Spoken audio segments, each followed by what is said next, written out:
Com certeza você já assistiu a um filme ou uma novela e ficou encantado ou encantada com a história. Ali houve um trabalho bem elaborado para transformar em uma obra literária procedimentos que puderam ser utilizados para encantar o público. Então, por isso que tem alguns filmes que são considerados ruins, algumas novelas ruins que não têm uma história que prenda o público do começo ao fim. Por isso, você também pode escrever a sua história literária, produzir, ser um escritor ou escritora e fazer um bom trabalho. Aqui eu vou colocar aqui para a gente alguns procedimentos que podem ser utilizados, embora a criatividade e a inspiração é maior que tudo, né, que todos esses procedimentos, mas esses procedimentos ajudam, né, o escritor a elaborar o seu trabalho. Primeiro é bom que você leia obras literárias, né, romances, e também assista a filmes, para você analisar, ter um olhar analítico, como os personagens se comportam, ver as cenas, os cenários, a fala. Você tem um olhar crítico da obra e do filme, isso vai ajudar você a produzir a sua obra também. Escolha o título de sua preferência, escolha o espaço onde irão acontecer as ações que darão suporte ao desenvolvimento da narrativa. Tem uma observação aqui que no romance poderá fazer parte de vários ambientes de atuação. Isso porque as personagens poderão deslocar-se. Porém, não deixe perder o foco do enredo. Observe também o grau de importância de cada lugar, o que ele representa para cada etapa da história. Após, escolha as personagens que farão parte do trabalho. O número de personagens pode ser amplo, porém, procure encaixá-los de acordo com o aproveitamento de cada um na narrativa, ou seja, o seu grau de importância, se são protagonistas ou secundários. Quanto ao uso de animais na história, pode ser utilizado, mas só se fosse o caso da fábula é que eles teriam ações importantes como humanos, né? Mas você pode utilizar os animais também na sua história, mas dentro daquele limite, né? Limitado à vida animal. Certo?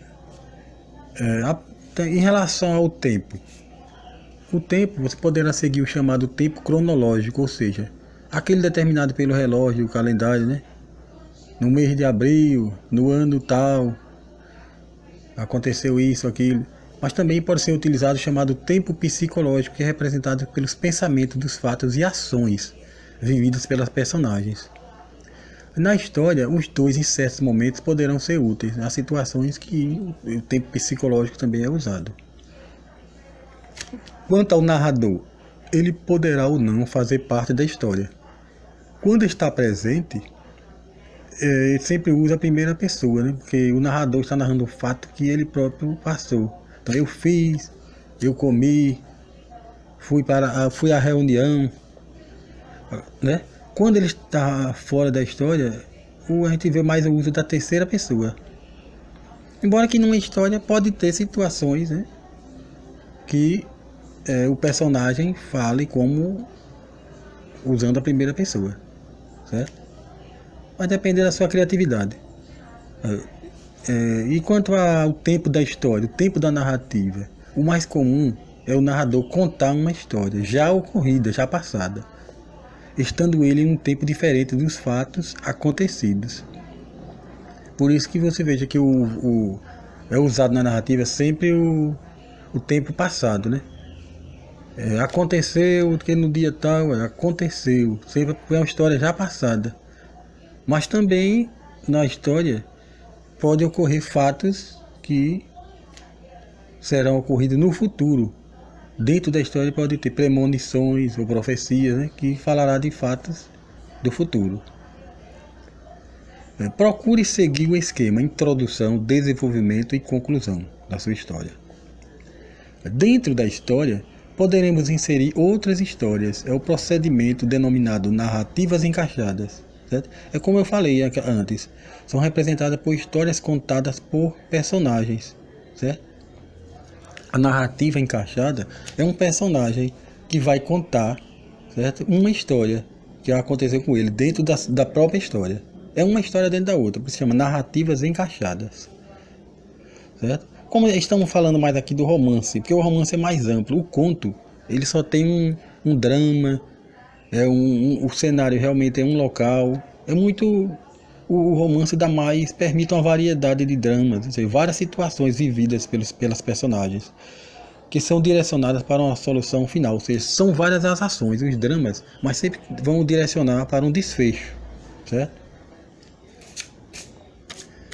E em relação à linguagem utilizada, esta poderá ser variada, embora o processo de elaboração, principalmente pelo narrador, siga a norma culta, né? No entanto, o uso de gírias de linguagem popular ou coloquial poderá ter seus usos apropriados para retratar a fala de personagens que se enquadram nesse perfil. Ou seja, um personagem, né, que tenha um desenvolvimento intelectual maior, ele está ocupando essa posição ali na história, ele pode ter um linguajar, uma fala mais culta. Se tiver um personagem, um jovem, um adolescente, ele poderá usar uma gíria dentro da história. Então é o personagem que domina. Agora o narrador, né, ele fala o necessário usar a norma culta, né? Tem as partes que o narrador irá falar.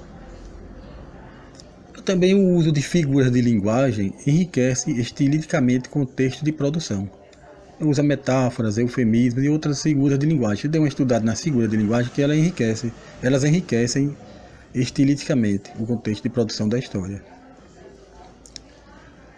Em relação ainda às personagens, você pode denominá-las, dar nomes, né? João, Pedro, Maria, mas o nome só fica muito restrito, né?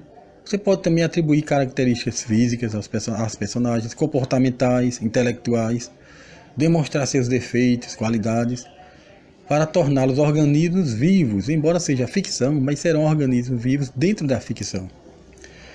Contudo, evite comentários depreciativos de qualquer natureza. Porque não que seja um ato de censura, mas para um ato de respeito a todos, né?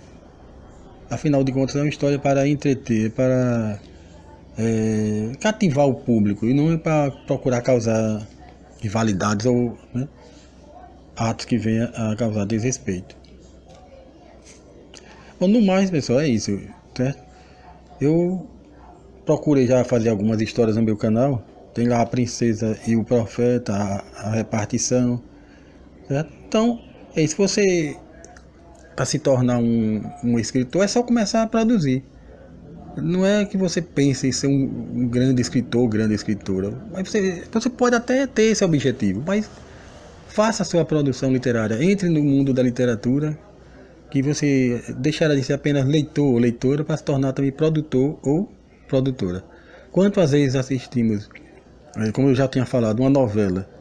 Que novela maravilhosa, você gosta da história, da atuação das personagens, ou então no filme. Por isso que há uns ruins e outros melhores, né?